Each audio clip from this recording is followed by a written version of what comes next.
Hello and welcome to Championship Mood Rings. I'm one of your hosts, technically Rudo, I'm your other host, Mr. Chips. and today we're making a mood board about the classic Clash of the Champions duel between Ric Flair and Terry Funk in an I Quit match. Non-title, I believe, even. Non-title.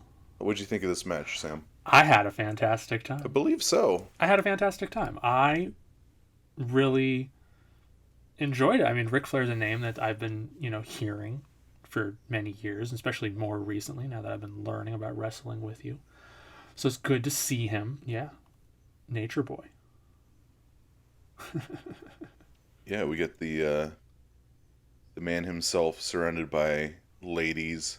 This was the I kind of don't know what like how this was perceived back then because like to me like Ric Flair did this until I mean like he did it until forever. Like this is all he ever did. You mean his entrance with women? Well, not necessarily with Uh, women every time, but just being like I'm a ladies man. oh. I'm wearing these big flashy robes. I'm the nature boy. Um And I feel like for the most part, it was something that was like people kind of would boo. It's just like, look at Yeah. this flashy jerk. Yeah, I was gonna ask you about that. I'm very interested in because okay, tell me a little bit about Ric Flair because my impression of the man is he just seems like he's the villain, but like he's the good guy Well, of I the mean, match, right? He's the face. yeah, but like, I mean, not necessarily like every face every time is everything. You Mm-hmm, know what I mm-hmm. mean? You got your Ric Flair, who is this like kind of pompous jerk. And then but like if you stick around long enough and if you're good, and Ric Flair was great, people kind of take notice and you can kind of just be a good guy still being this like weird pompous asshole, you know? Still you can see how happy everybody here is to see him. He's like high-fiving dudes in the front row going, "What's up, big Yeah, guy?" I loved his end. I Eh, loved his entrance when he's interacting with the people. Got like the big sparkler entrance. Terry Funk doesn't get an entrance in this He video. certainly did not. Still made his presence known right off the bat. There's so many photos to go through. Uh huh. We got this cool banner in the front row Which one?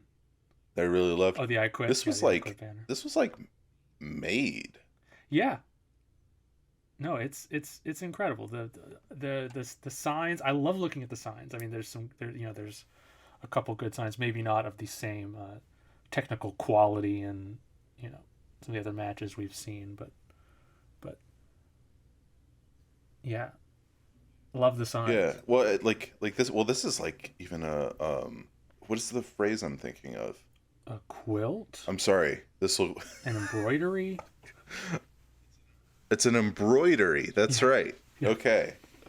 I'm sorry. I'm still trying to get on my game here today. But yeah, this was the as you can imagine blow off to a big long feud Mm-hmm. between these two and quite heated rivalry between Mr. Funk and Mr. Flair. Kind of polar opposites in terms of the way they presented themselves. Like as we talked about already, Ric Flair's this like pompous, pretty boy, limousine riding, jet flying, kiss stealing, wheeling son of a gun, as he called himself. Terry Funk, not that. Yeah, Terry is. I mean, the last name alone, Funk versus Flair. It says a lot. Yeah, Funk from a kind of a wrestling dynasty. Like like all of his brothers and I believe his father were also wrestlers. He was kind of a lunatic rancher guy. Oh, that's why he has a branding iron on the toy. Yes. When the branding iron came out late in the match, I thought it was that was Gary Hart's thing. I thought like, oh, Gary Hart has a branding iron. That's his little thing. I didn't realize till I saw the toy that it was Terry's. That was well, I don't honestly know too much about Gary Mm-hmm. Hart, so like it may be also part of his thing, but like Terry Funk is like like a legit cattle rancher in Yeah. Texas. And like he like his whole career like was one of his things, like he'd come out with like a branding iron. He like he accidentally set Mick Foley on fire Whoa. once with a flaming branding iron. And speaking of alliteration, we're gonna get eventually to uh, Funk versus Foley. Don't worry about that. I'm. I've been looking forward to the Foley, to the eventual Foley. Mick Foley is my biggest association with you and wrestling. Yeah, big time Mick Foley guy. I am. As long as I've known you, which has been many, many years, Russell. Absolutely, yes. Third Yeah. grade. I'll call out. Yeah. So the match doesn't quite start, but uh, we got Terry Funk gets on the microphone first thing, and this is great because it kind of paints. I feel like this kind of paints a picture of uh not only like the microphone strength of both men, but of the sort of flavor and vibe of the Mm-hmm. match. Terry Funk gets on the microphone and says, "I'm gonna give you a chance to quit before this even has to go on," which is I think great Absolutely. because Funk is like, "I'm here to hurt you." Like this is like professional wrestling is like really, you know, we're gonna have these two guys. They're gonna have a contest of strength, Mm-hmm. right? Like whenever guys hate each other in wrestling, it's gone wrong. Like in the context of like what this is actually is supposed to be. It's supposed to be like a sporting Okay. event. It's like MMA. It's like I'm a better fighter than you. Like you don't necessarily hate each other. Oh, really? Okay, so that's not a feature of just every single match. You're saying, It's not intended to be a okay. feature. You get into like rivalries like where like you're the champ and I'm the number one contender, and then it gets a little bit more personal as we come up to the day of our big match and like stuff like that. Not every match is intended to be a like I'm gonna beat your ass because I hate you. It's kind of like it's a contest of Okay. strength. Who can pin the other to the mat for 3 seconds, right? Okay. And then and then the right, the stories are Yeah. okay. So that kind of like flavors how each match is supposed to look. This.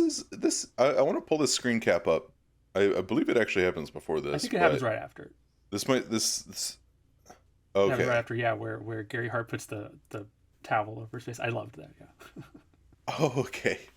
That's Were you wondering what that was? okay. Because I yeah, I like missed that, I guess, and then I was just like, I got this screen cap, and I was like, am I going insane? You're like, when does he wear a What is mask? this?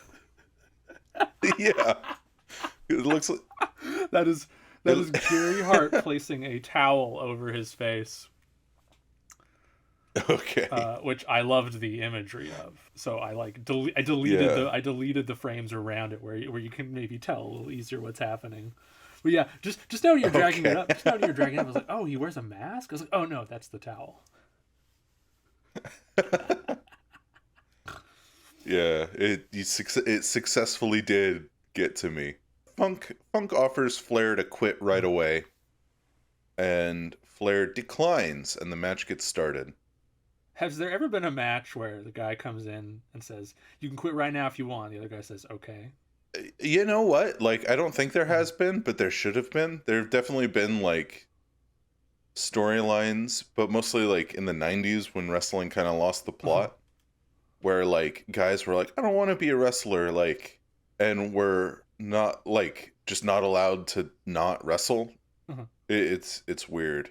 Actually, as a matter of fact, and this may be a match that we cover eventually, um, the Flair versus Funk feud picked up in like the year Uh-huh. 2000, and Terry Funk, as part of the build-up, had a match with Ric Flair's son, an I Quit match with Ric Flair's son. The storyline of that match was like Ric Flair doesn't give a fuck about his son, Uh-huh. right? And but Terry Funk is like, I'm only doing this to like get you to like come like face me. And then David Flair is like, I don't have anything to do with this, like, but like I'm not gonna just give up, Uh-huh. like I'm gonna take this like fight. Like I don't care if this is like my dad's battle. Like I'm involved now, I guess. Okay. Terry Funk just like beats his ass for like 10 minutes. And then finally, like, you know what? Like, it's clear that you're not coming out. Today I quit, but Flair, you fucking coward, I'm gonna get you. Interesting. Anyway, that's the that's a bonus match, Okay. everybody. You get a bonus match. Neither man decides to quit before the match starts. We get some good, little basic back and forth where we're locking each other in headlocks and pushing into the corner and everything until Terry Funk gets thrown over the top rope. He kind of gets struck Yeah, over. I loved him getting thrown over that top rope. That was a very compelling little moment right there. He's good at falling over that rope. Yeah, Funk is like that's definitely one of his strengths is like kind of taking moves in a way that where it looks just like devastating. Selling. That is kind of wrestle speak for like making the move look like it hurt Okay. to whatever level, whether you do this where you get like kind of like struck and like it throws you over the Mhm. top, or if you get struck and you just like don't even react Right. to it. You're too strong for it. Yeah, it's all part of the storytelling.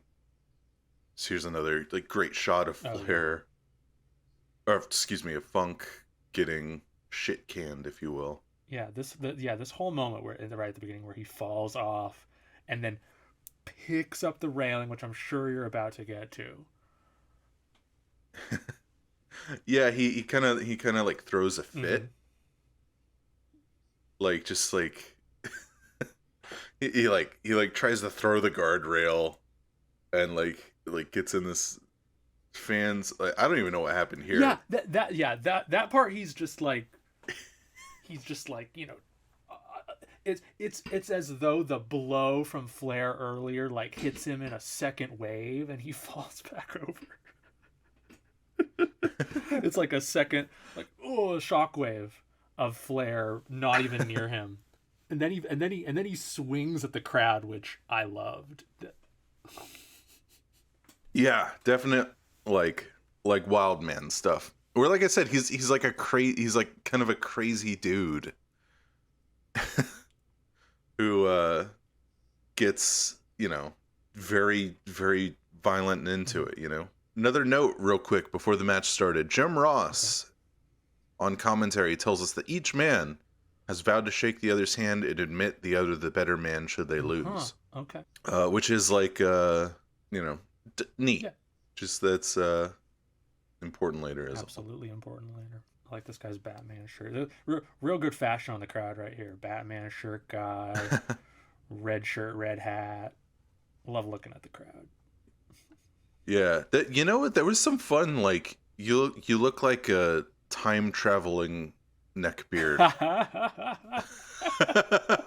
Like it's funny how little fashion changed, and also like you pointed out the Batman shirt. Like this is '89. Like this is Yeah. like Tim Burton's Batman film just came out. Oh my god, the height of Batman early popularity maybe. Yeah, they were probably listening to the Prince song on the way over. Hell yeah. Did Prince ever get involved with wrestling? I wish he did. Feels like something he would do. I also wish he did. Feels like something he would have done in like the late '90s. Yeah. Well, like Prince, like his whole aesthetic is like basically like made for for something like wrestling, but I don't think he ever did anything with it. I mean, most of his songs are about fucking. Yeah.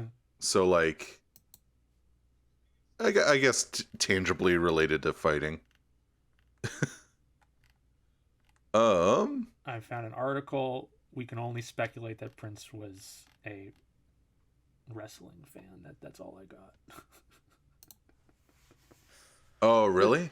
Oh, you looked into I it? just googled it. There was like three little things. Morris Day narrated wrestling documentary. There's something about the Undertaker, but it only said that we can only speculate that Prince would have approved of something that the Undertaker did. I didn't, read it super closely. Okay. You know, the Undertaker early in his career had those purple gloves. Maybe That's it was exactly probably what they were talking about. Yeah. Oh yeah, all that purple on the Undertaker. that. So Flair keeps chopping Funk. Kind of like the story of the beginning of this match, where they like what's going on between these two. Flair keeps chopping Funk, which sends Funk to the outside. So like lots of early on, it'll be like whack, Yeah. and then like Funk has to go outside to kind of regroup. Yeah, the slaps are interesting because like Terry is doing a lot of like more acrobatic wrestling moves on Flair, it felt like, and then Flair is like slapping him and choking him. that was that was the big impression I got there. The difference between the what they were doing to each other. Flair is slapping, Flair is choking, which I thought looked like I was like, oh, this guy is the face of this match. Like that's just like feels like villain shit. Well, that kind of it's kind of just like interesting the I guess the difference, right? Of like this was 1989 and right at this point in time the WWF was still doing the like Hulk Hogan stuff. This was like Hulk Hogan Ultimate Warrior era of the WWF. And so it was a lot more about like the pageantry. Okay. Over in the NWA, it was a lot of like, like Ric Flair would go town to town and wrestle 60-minute matches, and it would be like you got to be able to go for 60 minutes, Oh, wow. Okay, I see what you're saying. 60 minutes while in like the ring? Wow. making it compelling. Yeah. Okay, so like that's where. Ooh, I'm I'm I'm trying to save it, Save it, but save it. we're gonna watch some 60-minute matches eventually. Okay. A 4-hour episode of us. Yes. That'll be the big special episode. We'll see how long it goes. So and then like also flavoring this a little bit is like the personal nature of the match between these two right now, where like oh, I'm in there with him with no rules, like bet. You know? So like, choking is not allowed normally. Okay. Oh, but it's a wait. I Quit matches are rule-less, right? Yeah, like no disqualification. Okay. Sorry, no disqualification. I will learn that term because it comes up a lot. The two, and I think I have. I'll get a more organized way to do this next time because I think I have totally fucking lost. We're learning. So the next bit is the two fight on the commentators table as both Gordon Soley and Jim Ross worry for their own safety. Which is acceptable because this match was pretty wild. Wait, remind me, because I actually don't remember them fighting on the commentators table. They didn't get like properly like on top of it. They were fighting on the apron, like near it, because it may not have been because like they didn't really like focus on it a lot. The commentators table, and I'm gonna just like pull this random one up for display purposes, was like right here. Okay. Oh, okay, okay. Like I believe this is Gordon Soley, one of the commentators. Okay. Which another side tangent. Our commentary team, Jim Ross and Gordon Soley, uh, is pretty cool. I didn't even really like know that they worked Uh-huh. together, and just because like I was ignorant of who Gordon Soley even was the first time I watched this match. But Jim Ross said that Gordon Soley is his hero, so it's nice that they got to actually like work together. They end up outside again. Hmm. Yeah, you got to capture the two. Did this happen in I don't know. the video? 1990. No, this was What? this is from a video dated February 9th, 1990 on YouTube. Oh, you I found found it. Yeah, this yeah. independent I of googled it the. just now. Sorry. Okay, I was. Okay, I thought I was going crazy. Where Oh, like where it I paid showed it. I them? No, swear to no, God, I paid attention. Yeah, no. Sorry, I googled that, dragged it in. but Just yeah, now. good on Jim Ross. Okay, but Mhm. here was them fighting in the commentators area. Okay. There's Gordon and Jim, so that was them Got it. being concerned. Got it. The two fight outside, and Funk takes control after a big left hand and peppers Flair with shots on the guardrail. Funk offers to let Flair quit here, Mm-hmm. but Flair just says "ow." What are your thoughts on the happenings so far, Sam?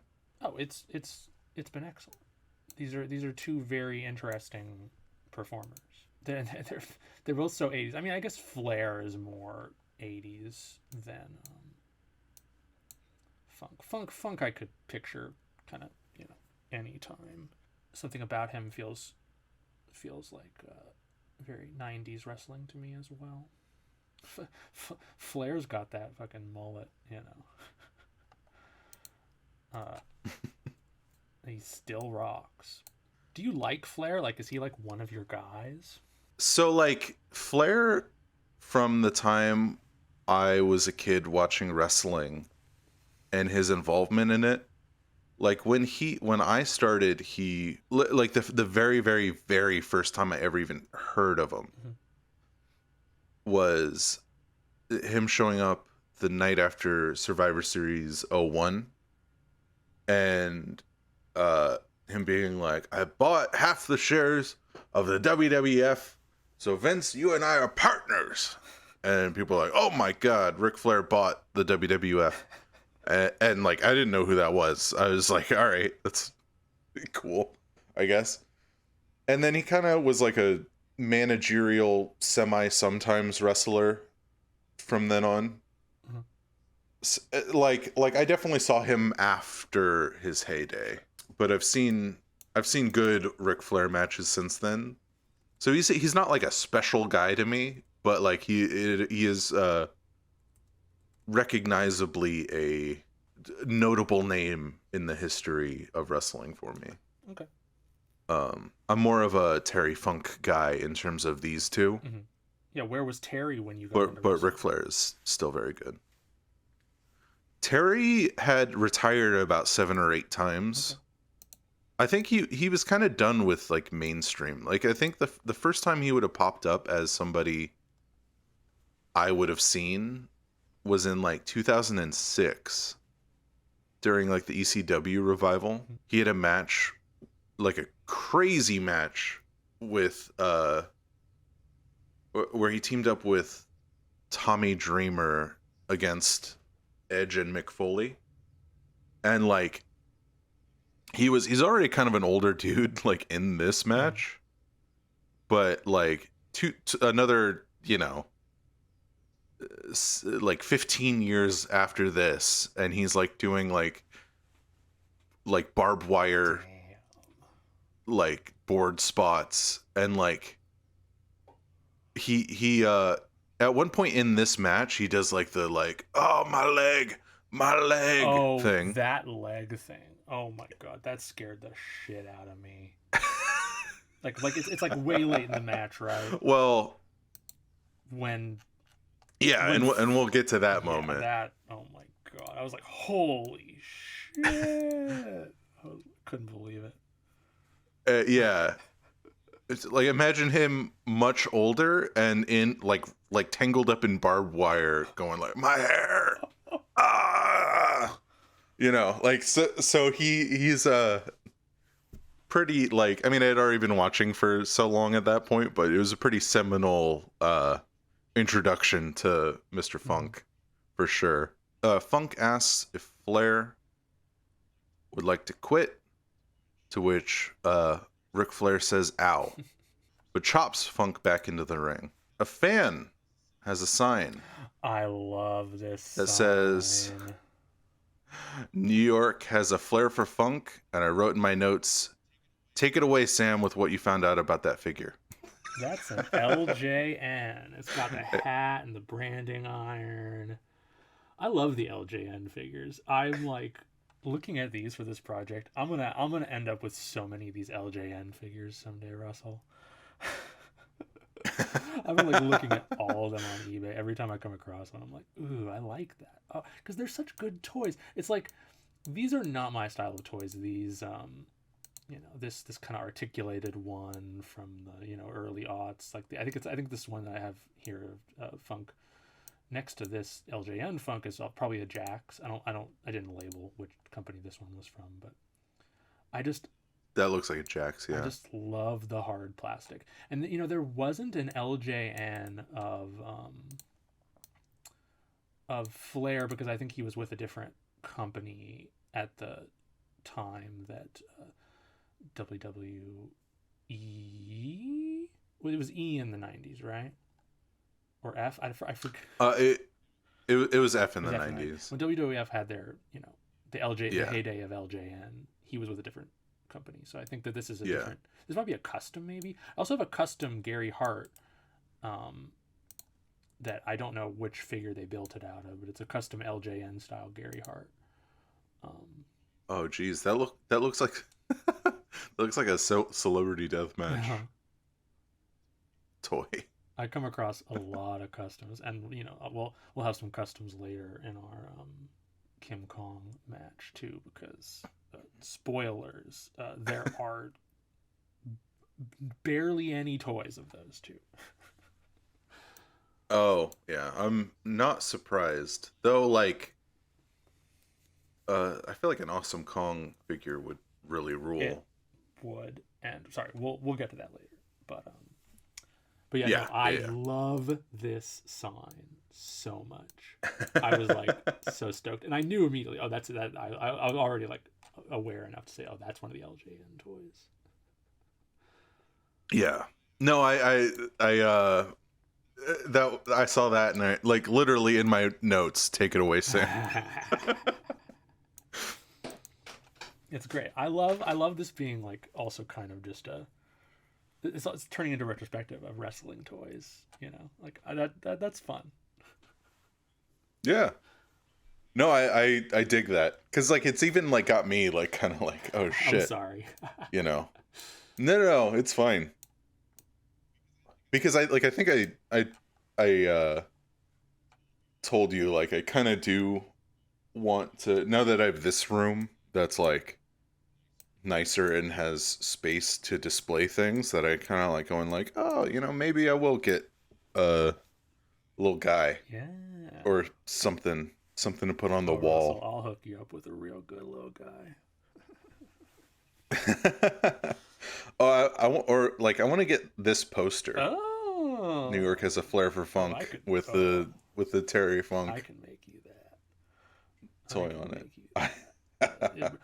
price a little variable depending on if you are insistent upon the hat and the branding iron. Accessories are what make these toys expensive. I was looking into the Jake the Snake because I was like, I kind of love this Jake the Snake toy with the snake, but like to buy the toy with the snake versus without the snake is like a difference of like $100. It's like Jeez, you can get Jake the you can Snake. You can get like get a bad condition Jake the Snake without the snake for like 15. But if you want that snake, you gotta pay for that snake. But like you can get a snake. True. Very true. Like it doesn't have to be the You snake, know, you're right? very right about that. Because like, all right, like where like where are you gonna get a little branding iron? And personally, to You me, know? the hat, I don't really dig the hat. I mean, I've only seen Terry Funk in this one match and a couple of cards now, but he's not wearing the hat in these cards, you know. Yeah. Well, I mean, like when was wrestling, he's not wearing the hat, right? I mean, the hat, much like, when children play with these toys, the hat gets knocked off early, never to be seen again. Yeah. But talking about like the difference between these like Jax figures and these like LJN figures, like I think like it was just like at the time this was the cheapest way they could do it, and then like they end up looking like nice mostly. This is, don't hold And this to then the quality of kind of LJN. This is not. no, I know mostly, but this is a good Ric Flair, and This is like Andy Ric Flair right here. I kind of love it. yeah, but then like I guess like when it got easier to like make articulated dudes, and they're like, oh, I guess that's easier to play with. You can pose them and Because you could make this Terry Funk, yeah, like suplex a dude. Whereas this one, it'll be a little harder. You can make him DDT a dude, I guess. You get the arm hook. I watched a good review, I'll send it to you later, of a guy kind of going into the LJN series. He does like a full retrospective of all the LJN toys, and he has a lot of them. And he plays with them in the video, which I loved. And he talked about how them being made out of hard, durable plastic meant that you could like throw them at each other. You could like, if you had the toy of the ring, you could like, with your hands, you could like bring them to each other and kind of like knock them into each other. And he actually shows off how playable they are. Okay. So I like you would have a harder time throwing the Jax toys at each other. Like you're gonna break an arm off. Yeah. No, I mean, I guess just at some point this got way cheaper, right?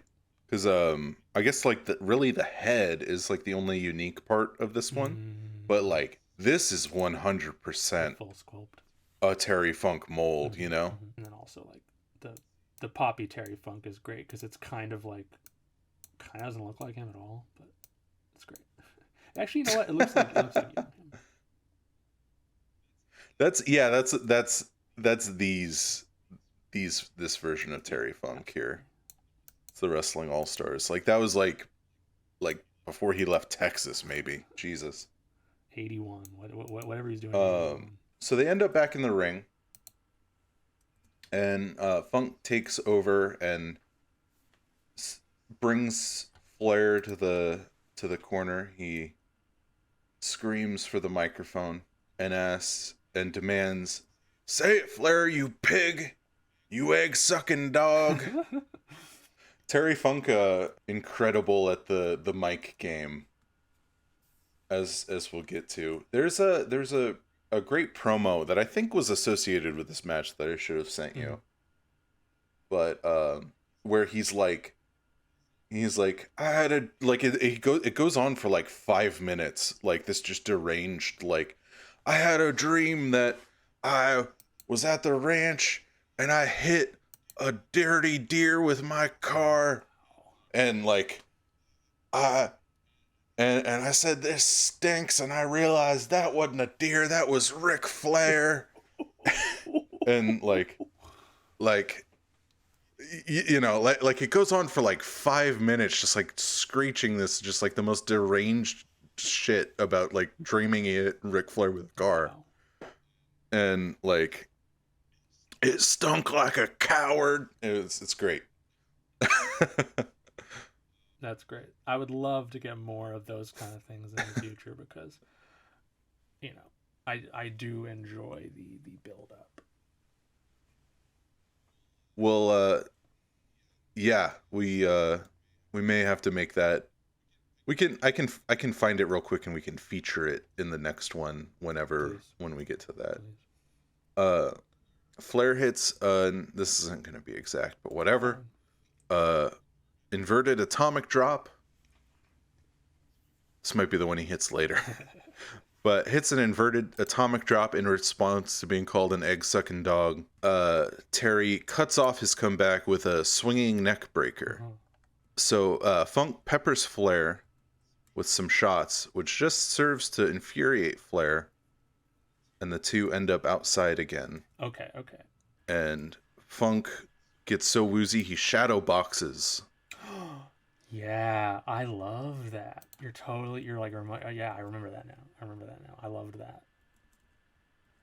Funk is super compelling because he does that swing at the audience. He does that like shadow boxing. Those are great. That was kind of like the way of like that era where like it was sort of pre the pre the frivolous lawsuit. You can kind of get away with more shit like that. There was a man will cover in, especially in Japan. There's a man will cover in a future episode named Bruiser Brody. Oh, hell yeah. Who like, or no. Him and like Stan Hansen, they would like run through the crowd and like swing at people, and people would get in the way deliberately to just be like, yeah, I got hit by Bruiser Brody. Funk or Flair demands Funk quit, but Gary Hart distracts him. Holy shit, I'm gonna start that over. Flair demands Funk quit, but gets distracted by Gary Hart, and Funk is able to take control again. Mr. Hart got up on the apron, and Flair was like, "Get the hell out of here, you jerk." Here's a replica of the moment. Using our background in Yeah. Gary Hart's face. Yeah. This is basically exactly what happened. So Funk takes back over. Funk reminds Flair, gets on the microphone and says, "Remember your neck injury. Quit now, or I'll pile drive you." Talking about this maybe. Yeah. He says, "Remember your neck, Flair." And when Flair declines to quit, Funk picks him up and brings him down. Now this is the probably the most notably overused wrestling term. Oh, okay. The pile driver. What'd you think of your first pile driver, Sam? Oh no, it was fascinating. It looks like, how does it not actually break people's necks? Like, as a viewer, I don't understand how that doesn't just completely destroy people. That's a good question, and it's a question I know the answer to, but I'll let you keep the magic. Yeah, please for keep now. Keep the magic. Yeah. Oh, well, we can come back to that. We'll do, like, our 100th episode will be a review of everything you learned so far. You're talking about 2 years from now? Yeah, exactly. Love it. 2 years is, like, a lot. I'll be like, hey, remember when Funk pile drive Flair? How'd that happen? Mm-hmm. And you'll be like, well, this is how Ric Flair didn't die. Flair, remember your neck. And then he fucking... Remember your neck, Flair. Oh, it's good. He pile drives him and then hits him with his leg drop. Just targeted attacks. Which, remember, like I said earlier, like, wrestling is not a sport of, like, I'm gonna fuck you up. It is just one of us is stronger, one of us has a better technique to pin the other to the mat for 3 seconds. But this is like, you're gonna quit or I'm gonna potentially end your career shit. Okay. And it's amazing. And then he pile drives him outside. Yeah, so they go outside. He calls Flair a pig, and he pile drives him again outside. The ref comes to ask if Rick can continue, but Rick can only cry in pain, which is like I think I think like a genius. Uh, One of the geniuses of this match is that you know this noise Rick makes Mm-hmm. when he gets asked, like it's a noise he would make like in any other circumstance, like any other match where he would get pile driven out onto the floor or wherever. But you know, you pick that up on the camera, but the live crowd at a certain distance can't really hear it. But now he's going out in the arena speakers, just like gasping in pain. Damn. You know, like it really, really, really sells the seriousness of this match, where like he can't even speak at this point. He is just like too hurt to talk. Yeah, I love this overhead. Great overhead shot. I don't know how that fan right there didn't reach down and untie Rick's boot.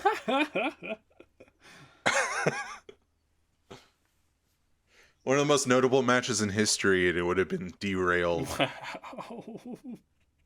by this guy being like, "Fuck you, Ric Flair." Tie his shoelace to the guardrail real quick.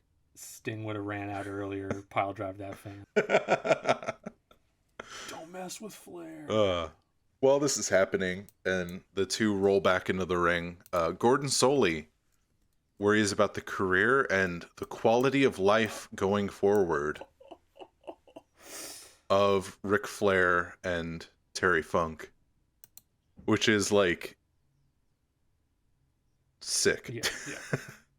That's great. Next up, I mean, they kind of end up outside the ring again, don't they? I got this. Maybe you can tell me the moves. To work him over back out again. Yeah, Funk scoop slams. Excuse me. Jesus. I wrote that backwards even. Funk scoop slams Flair onto the table, which sort of breaks it. This was like pre-plunder. What's plunder? Stuff. So like weapons and stuff. So like I don't think that's like an actual wrestling term. I think it just for some reason somebody once called it that and I picked it up. I like it. Fun underused term. Yeah, yeah, plunder. You just saw like all this garbage around the ring. Let's hit each other with it. Literal garbage in the next episode.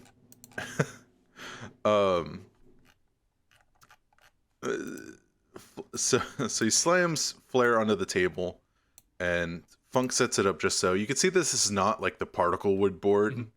So like I don't think this was like a table set up with the intent of anybody like getting like put through it the way we were seeing in like TLC 2. Like I don't think that's a thing yet. Okay. I'm gonna have to go back and find out when the actual like first I'm gonna put you through this table instance was. Yeah, so that's why he just hits the table. I was expecting it to break. Yeah, like they're not because of TLC, because of more modern wrestling. Yeah, that would be great. The history of when did tables become breakable? Yeah, because there's sort of a like the first like I know the first instances of something like light tubes. And like I know who used the first like light tube. I don't know who used the first table, or even like more fascinating, I don't know who used the first steel chair. Interesting. Yeah, you mean the first wrestler wasn't born with a steel chair in his hand? No, I think like in the early days it would have been something like, because it's something like big that would naturally be around the arena that like the bad guy could feasibly just like grab and hit them with. Mm-hmm. That like everybody would go like, I've used a steel folding chair. Mm-hmm. Really, like if you're a fan in the arena, you're probably sitting in one. Like that shit would fucking hurt. Oh yeah. I hurt myself unfolding a steel folding chair. You know what I mean? She's like, "Ooh, this hurts my Yeah, hands like to open."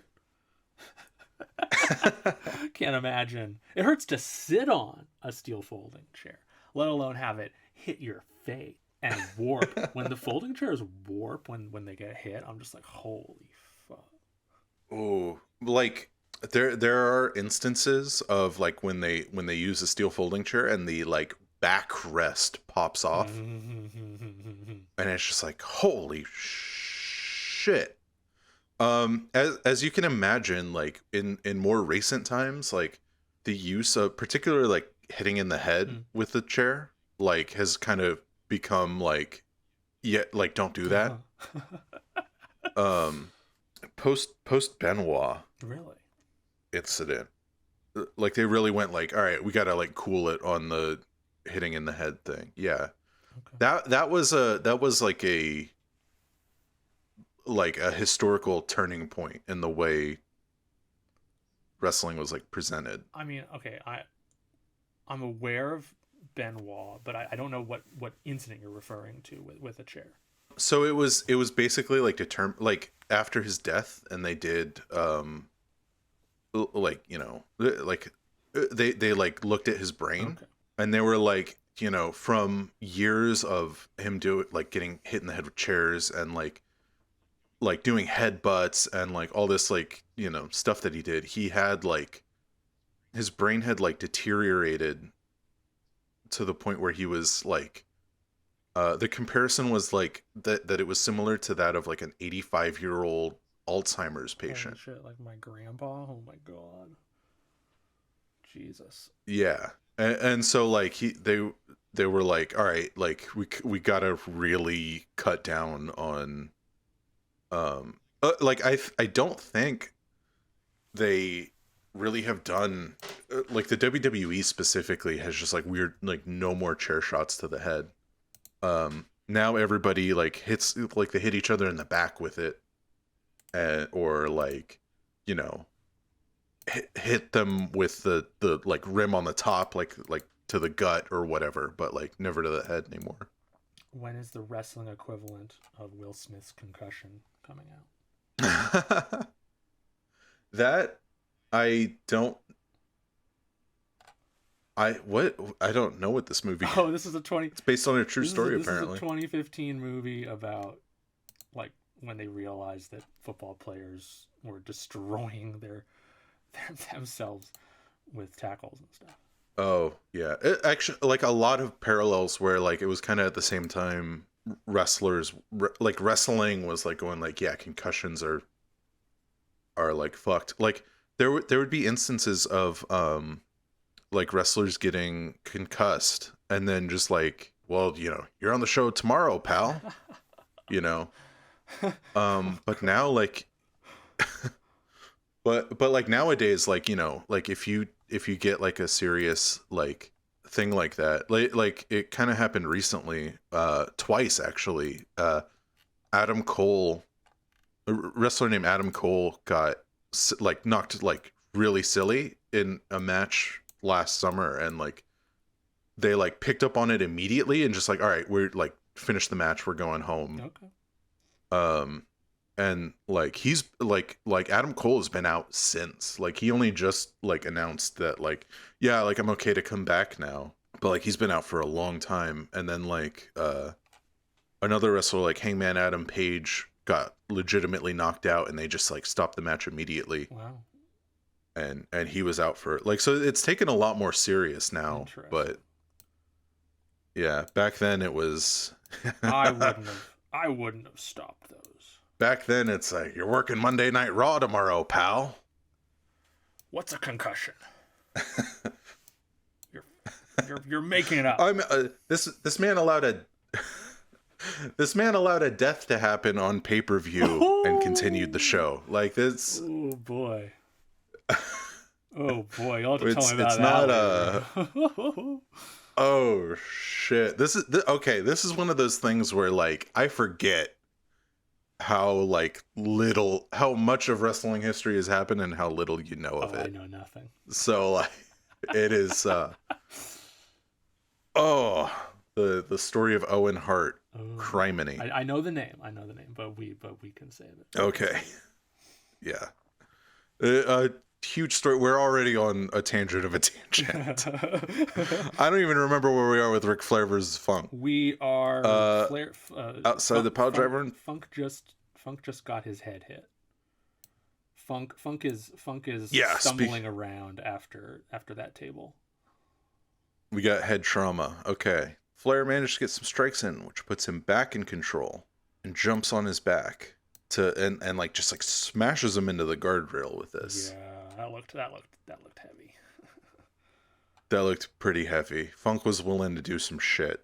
Ric Flair then drags Funk to the side. This great face by Funk here. Mentally preparing himself for what's about to happen. As he gets slid across the table and hits his face on this chair at the end. Oof. Oh wow. I didn't think about the chair, but yeah. It looks like it really sucks, yeah. I told you about the time that I broke a table. This is how I broke that table. Like this is the damage that like I caused to a table, like the legs giving out underneath, so I feel this. Like you slid across it and hit a chair? No, not the chair part, but like sliding across a table, legs giving out underneath. That's my table breaking experience. Gary Hart tries to come over and fuck. I think it really was just like they were just got in each other's way for a second. Really? But Gary Hart comes in and Flair just hits him, which I thought was funny. I think they just got in each other's way on accident. And Flair just like get out of the way. Gary Hart looks great. He looks like Anton LaVey to me. Like, cue ball head and that beard. He's kind of got the face shape of the the founder of Satanism. I like that. I don't know much about Anton LaVey. I don't know anything about Anton LaVey. He does, but he does have that Satanist vibe. We did watch Night of the Demon together that time. Remember that? That's like kind of an Anton LaVey, inspired by Anton LaVey type of movie. Yeah, it is. Now that I'm looking at him, I remember the character in that movie that resembled him. Yeah. Popped hard for the big Kate Bush sample. Oh fuck yeah! I remember that. The entire reason... That's sort of all I remember in that movie is the two things. The entire reason I showed you that movie, just to have that moment where you go, oh my god, it's in the trees, it's coming. Yeah. And then on your Halloween mix you sampled the Snakes and Ladders line. I remember that too. It was like the only two things I remember from that movie.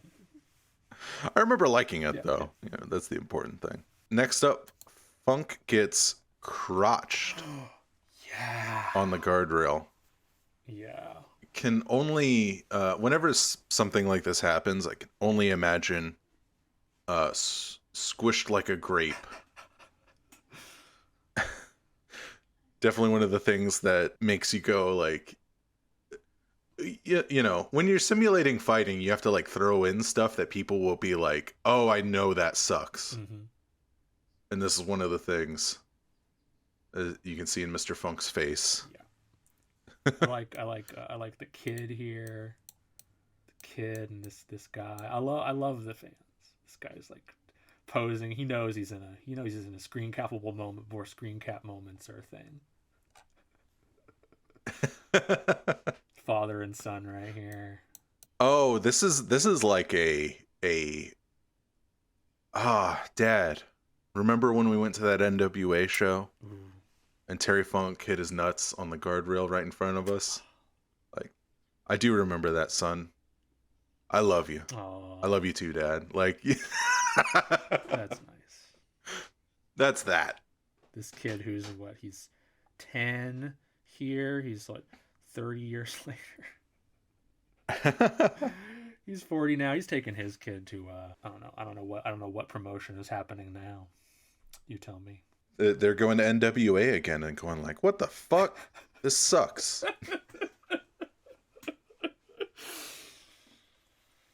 I remember when I was 10, I saw Ric Flair smash Terry Funk's balls. Yeah. Ric Flair was the champion when I went. Tyrus is the champion now? What the fuck? Even the name. I don't know who Tyrus is, but that name doesn't sound like a champion to me. He is a wrestler who sucks and is the NWA champion because he's also a Fox News commentator for whatever reason. I know. It, like, literally, he is the champion, so he can bring the belt onto Fox News. Oh my god. Yeah, it's absurd. He's on that show, one of those nerds, like, who thinks Gutfield. I was gonna say Gutfield. That's so funny. He's on I was gonna Gutfield, make yeah. the joke, Greg Gutfield, but I was like I was like, Greg Gut. I knew Greg Gut, but I didn't 100% know Field was the last syllable of that. Straight up, that you were correct in thinking that was next. Oh my god! So Greg Gutfield. So it's like he comes on. Tyrus comes on with his belt, and then Greg Gutfield cuts to some clip from Caddyshack or some shit. Oh, Jesus! What a world we live in. I'm the professional wrestling fan. That shit is too lowbrow for me. Anyway, enough of Funk's testicular trauma. Yeah, and enough of the testicular trauma of Tyrus. We end up back in the ring. Flair is taking control again with some chops. Mm-hmm.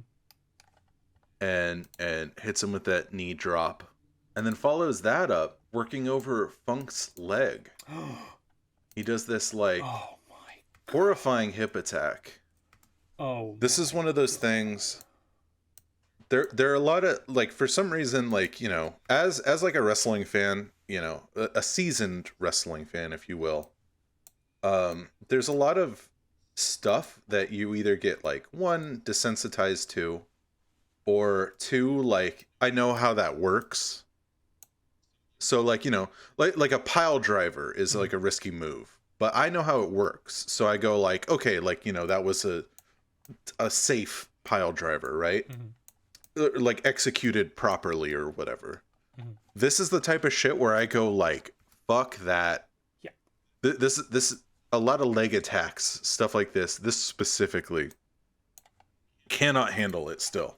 It stressed me out so bad. I was like, he can't do that. That's not. Until I understood what he was doing. It's like, oh, okay, that was fucking crazy.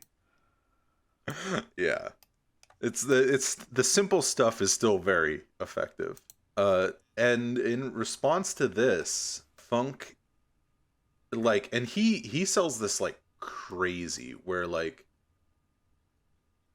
Funk tries to walk away, mm-hmm. and like falls over, like he can't put weight on this knee anymore. Yeah. Where like it is like fucked up. And you know intellectually that it's not really fucked up. Yeah. And Funk probably didn't feel a thing. You know, even though I was like, oh, he didn't break his leg, I still felt like, oh my god, he hurt his leg. I actually was thinking he hurt his leg the whole time. Because he kept the limp up for... Does he keep the limp up for the rest of the match? The rest of the show, yeah. Yeah, that really sells it, that he keeps the limp up like that. That's sort of what this is all about, where like you, like the intersection of like, it's fake, but he really looks hurt. Mm-hmm. Like, and like that looked like it hurt. And how much of that is, you know, genuine, how much of it is just him being dramatic, you know? Mm-hmm. Funk tries his best to run away. Yeah. Flair catches him with this amazing shot of grabbing the tights. Yeah. Like getting to the point where Flair is now like in control enough that Like Terry Funk is trying to actively get out of the situation without saying I quit. pretty pretty good. Like Funk tries to run away, Yeah. and Flair the valiant hero tackles him and brings him back into the ring with a shin breaker. I would like to take this moment really quickly to show a cap that I love that we passed by way earlier in the chaos of learning our trade. There was this, which is nice. You know, it's one of those classic moments that we love where like the flash is going off. I've tried very hard to get good flashes going. Um, and when I was doing the research, I found this. I found the shot, Yeah. which I love. Yeah. Oh shit. Yeah, that's great. Isn't that fantastic? Because this is like pre. That's amazing. Because this is definitely like pre the proliferation, I guess, of like cheap disposable cameras. Mm-hmm. Where like you go get a disposable camera to bring to the wrestling show. I just like finding that. Here's that picture. Isn't that beautiful? That's amazing, Sam. Yeah, I like found this photo and I was like, oh wait, I think I have that flash going off. Yeah, that was I think back when like right before Flair got pile driven again, right? Yeah, it was a little earlier. It was actually even before that. But I dragged it off to the side to save for later because it's like, we we lost this moment, but that's okay. Yeah. I took the red carpet appearing again as a callback to it.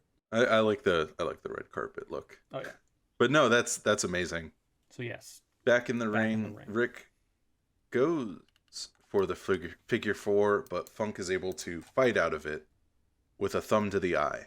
So I feel like that's an important distinction. Is like he's able to get out of the hold, but not through legal means. He's got to cheat at this point to get out. So Funk is getting desperate now. Funk starts throwing wild left hands, but Flair is just in his element. He just like bob and weaves out of Funk's like striking range and just answers every one of those with a connected chop of his own.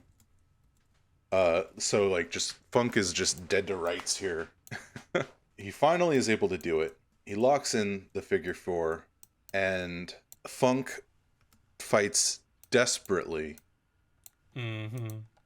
And horribly. He just like is in intense pain from this hold. Like he's screaming about his leg, and like finally can't take it anymore and calls for it. Damn. I quit. He quits, and Ric Flair walks away the winner of this match. Did the referee fall over?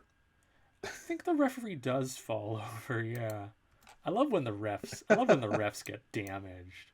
Yeah, they're as important a part of the match as the wrestlers, and not always in the forefront, but like when they get into like good moments like that, like it's quite special.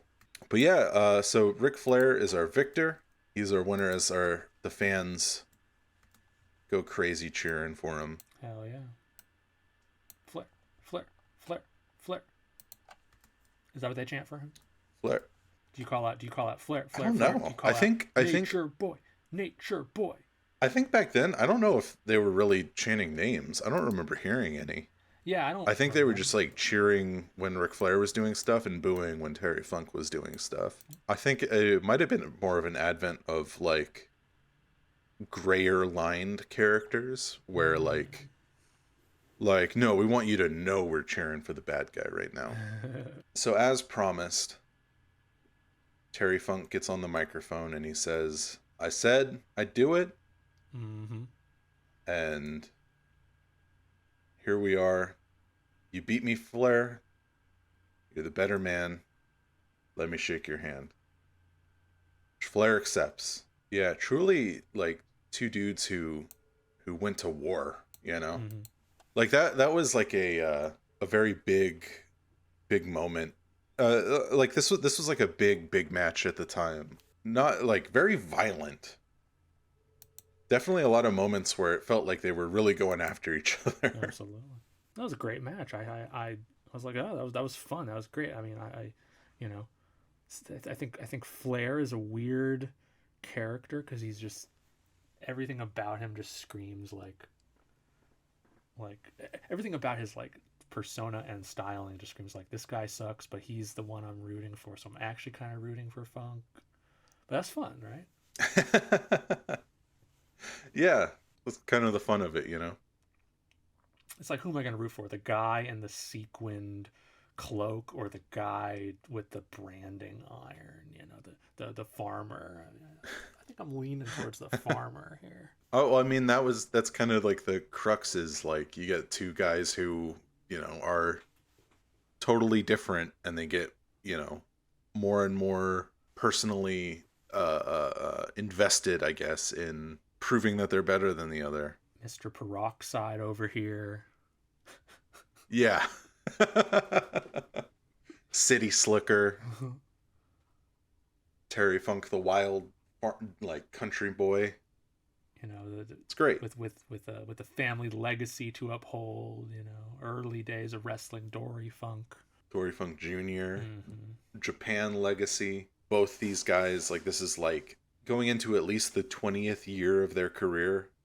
Both of these guys are in the 20th year of their career. Doing a little bit of doing like a little bit of math. They both were in like the 70s. Like starting out in like the really early 70s, and this is 89. Wow. So like 15 to 20 for both of them. That's nuts. And they're both still... And then they both continued to wrestle. Wow. Well, Rick, no. I mean, I'm not saying like still, but like still means like in the last 10 years they've done stuff. Right? I don't have a track of Terry Funk's actual last match. Okay.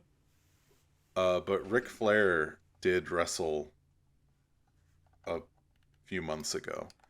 I saw somebody online say it was like sometime in 2022. Damn. I saw somebody online say it was painful. It was not great. That's a little too bad. At the age of 73, Terry Funk wrestled his last big match with Big Time Wrestling. He was victorious, teaming with legends Ricky Morton and Robert Gibson. That was at 73. He is 78 now. So that was 5 years ago. Yeah. I think he like Terry Funk now just likes to live quietly at his ranch. And like really only shows up publicly when like, he and Mick Foley are still like really good friends, and like Mick will like post on I had lunch with Terry today, know, and like them with a selfie together at some diner. That's nice. Yeah. So that's cute. Sickened, disgusted, appalled by Terry Funk's show of sportsmanship. Anton LaVey himself says there is no God, there's only man, and kicks Terry Funk in the knee. Wait, did Gary Hart really say that, or you? I think that's like a Satanism thing, right? Okay. That's what it felt like, but I was like, I don't believe it. I don't believe it if Gary Hart really said that. You got me there. And Flair comes to Funk's defense. Just like, he's a noble guy. Funk is a noble guy now. Mm-hmm. Gives him the what the hell are you doing? This is short-lived as the Great Muta, friend of the show, comes in and starts beating up Ric Flair. And we're going to have to watch a Great Muta match soon so that you'll for sure want this toy. Oh, yeah. I already want the toy. Don't get me wrong. This one isn't a cheapie, let me tell you. It's new, though. It's like a couple years old, this one. Really? Mm-hmm. Yeah, I mean, I guess it looks like it's newer, just with like that classic sensibility, right? Yeah. There was another great Muda toy, which I didn't dig deep enough to find it outside of its packaging. Otherwise, I would have cut that one out too. It was an older, like 90s thing. Yeah, but this. Mm-hmm. Speaking of final matches, the Keiji Muto Huh. just had his final match, Huh. the Tokyo Dome. He wrestled Naito, Tetsuya Naito, and then wrestled Masahiro Chono one more time. He is also a very aged wrestler. I bet. So yes, Great Muda comes. I was very confused because I never heard whichever announcer, whichever one of these guys, uh, was announcing. He said Dragon Master. All I heard him say was Dragon Master. I didn't catch Muda, so I was like, wait, I can't. This doesn't look like the right guy. I can't find any pictures or images. He doesn't have a card. He doesn't have a toy. I was like, this doesn't look right though. It's like, this isn't the guy. I truly, honestly have no idea who Dragon Master is. He He's apparently Muda's, manager here, but like I don't know who he is in wrestling history. I think he died maybe in the last like 2 years. And Oh wow. sorry, I should have remembered that. I should have written that down. But yeah, all I heard was Dragon Master. I was like, that's wrong. Wait, why? And then it wasn't until I like rewatched a couple times and heard him finally say Muda somewhere, realize what was happening. Yeah. You could also I mean, okay, so I talked last time about like I'll make like a visual guide for you next time Oh sure. where like, this is who each person is. But like that was in the context of like TLC 2 where we have like 9 people active. And I was like, "Oh, we'll do slow it down. We'll do Ric Flair versus Terry Funk next." And I honestly completely forgot how hard this breaks down at the end. So I was just like, yeah, Ric Flair, Terry Funk, that's easy. You know who these two are. You know. I know you've already seen Terry Funk toys, and Ric Flair is one of those like tip of the tongue wrestling names where like it's this guy. Oh, yeah. Yeah, like I know Ric Flair.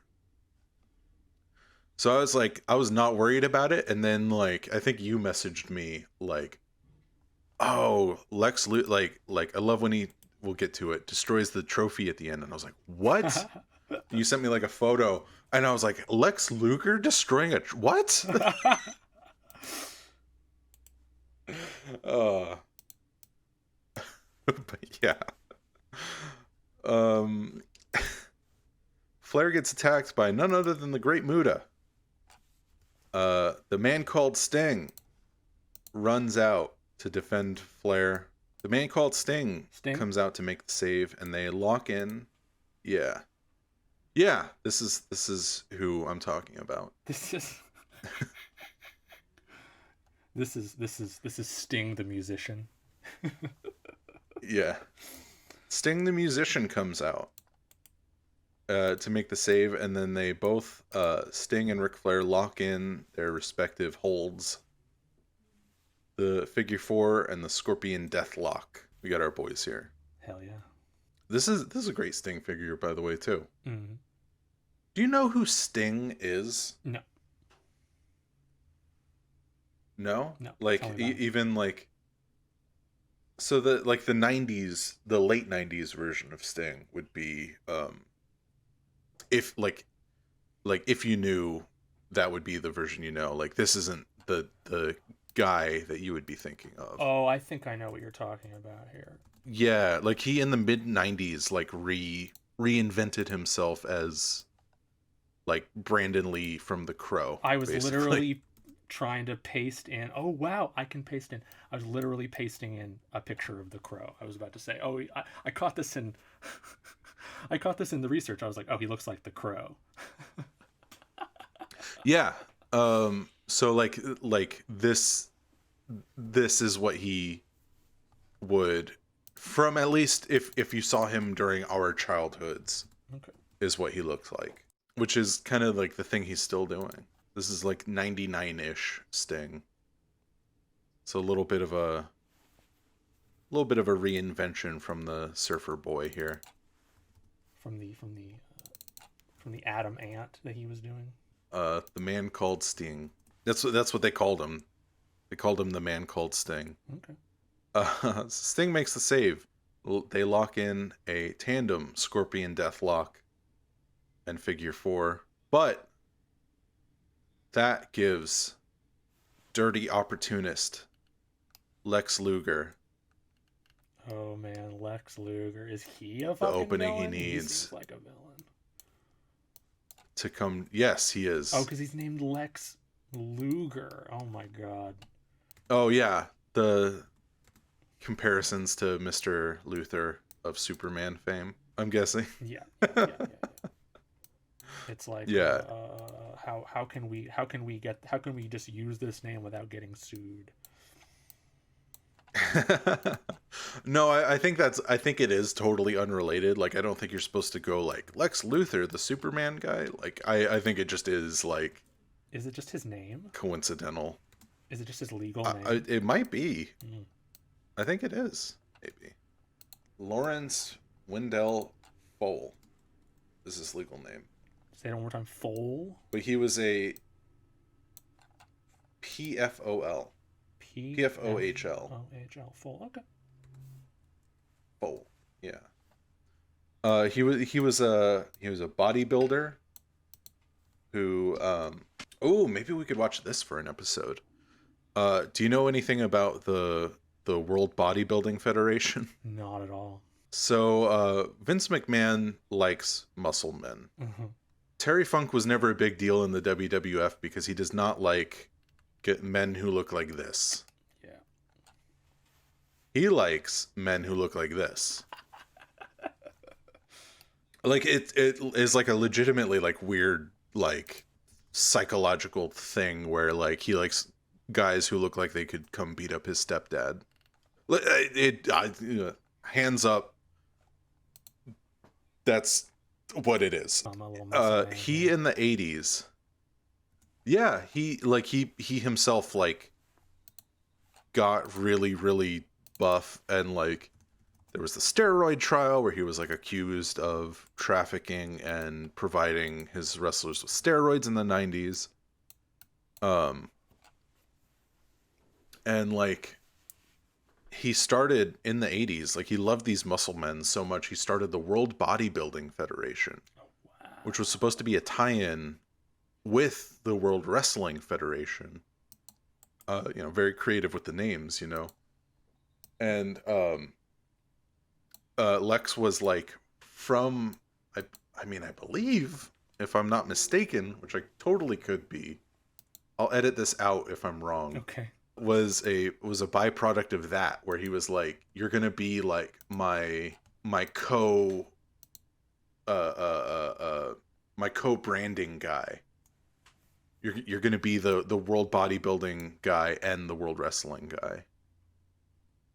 And then that didn't work out. Okay. And like Luger kind of jumped back and forth between WCW and the WWF like a few times. So that's who this man is. Okay. Lex Luger. Flair comes in to save Sting from getting attacked, but all that does is give Muta the opening he needs to come and attack Ric Flair with a chair. I was gonna let him get away with it, but Jim Ross keeps shouting Ric Flair is being attacked by the Japanese. Oh yeah, just over and over. Which like, oh my god, it's Pearl fucking Harbor over here. American wrestling loves its outside attackers. It's like the easiest thing for them. We don't be so racist next time, Jim Ross. Jesus Christ. It was in the 80s. Wasn't wrestling? It wasn't the foundation of wrestling. Racist caricatures. Yes, basically all over the planet. Like even in Japan, they loved like our Japanese hero beats the like Mhm. the invading outsider. Like that's exactly what they were doing with like Antonio Inoki in New Japan at this time too. So I mean, That's great. that's kind of just everybody was a lot more racist back in the day. I mean, are they less now? No, but they were a lot more open about it back in the day. Mm. uh you know, our attackers revel in the booze of the crowd before making their way to the back. That this great shot you get of Muda and Luger walking to Yeah. the back together.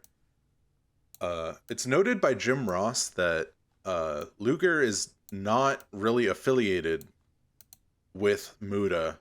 Okay. He just was like, it's just like, oh, I get this opportunity to go whoop Sting's ass. All right, let's go. He just was like, I can beat up Sting and Ric Flair. All right, I'm out there. I like the idea. He's just backstage. He's chilling out, and all of a sudden he sees Sting in the ring. He's like, "Oh fuck!" He like puts down his chips, runs into the ring. Oh shit! Sting's in the ring. Fuck! I'm gonna get Sting. Great call by Gordon Soley. We see Luger with his only friend, the steel blue folding chair. That is pretty beautiful. We close out this whole shindig with Luger and his friend come to the side of the stage where there's a trophy Oh. set up. And it's a good thing. This is probably why they really banned chair shots to the head, because bam, just demolishes this trophy here. The way this moment is shot, it's like they didn't know it was coming. Cuz like when he first does it, he does it in the dark. And when he first smashes it, it's behind this curtain. It's like crazy that they don't show the first shot he does. It's kind of beautiful. At first I was like, "Oh my god, what a fuck up." And then I started to think it's actually kind of beautiful. The way that the first hit, you're like, "What's he doing?" Before they actually cut to the camera of this camera guy with the crew shirt right here, right? Oh, that's actually funny. You can see the camera in the shot right here. Before they cut to this guy, it's like the guy at the switchboard was like taking a sip of water. Well, I think it's kind of like kind of a great indication, I suppose, of it kind of feeds into the unplanned nature of wrestling, where like it's realistic, where like you know, like we're having this Terry Funk Ric Flair I Quit match. Like, you know, why would they have a camera up there filming a trophy on a weird little stage? Yeah. And like, you know, they weren't planning on having like this big schmoz at the end of everything. It just, these guys came out, these assholes just came out and fucked everybody up. Like they didn't know, like the crew didn't know this was gonna happen, right? Now, like in reality, they probably did, and in reality, it was probably a fuck up. But I like it. Kind of just paints a picture of it. Makes everything look a little bit more chaotic, you know. I love it. We end on this shot of Lex Luger holding up the destroyed trophy, which Jim Ross says was an award from the fans. Oh yeah. And I don't know what that means. I also wondered what that meant. It's a People's Choice Award. Yeah. It's a Nickelodeon Kids Choice Award. For who? I guess for Sting? I guess for Sting? Whoa, it wasn't even part of the Terry Funk Flair match. Oh, because they were fighting over a belt? It may have been part of the show earlier, but it wasn't. But he didn't say like, "Oh, that was the prize for winning this match or this tournament or whatever." He just said, "It's an award from the fans." All right, here's the Pro Wrestling Wiki. I'm gonna control find trophy. No hits. Amazing. So that just was there. I have no idea at all what that signified. So yeah, that was Ric Flair versus Terry Funk. I I quit. Quit match from Clash 9. What'd you think? I loved it. I had a great time with it. I dig it. I dig '80s style wrestling. It's probably Yeah. probably the most interesting aesthetics for me are '80s wrestling. '70s are interesting too, but '80s they brought in a lot of, I can tell, like weird little gimmicks that are kind of appealing in like a trashy way. '70s 70s seems to me so far like '80s with less uh, uh, you know butcher shears or snakes or whatever. Um, so I dig '80s wrestling. I guess this is right on the precipice of the '90s too, but I loved it. Russell, it was a great pick. Yeah, I'm glad that you liked it so much. It was definitely a change of pace from like TLC 2, which I felt was necessary. Where it was Mm. like, all right, that match was an anomaly of chaos.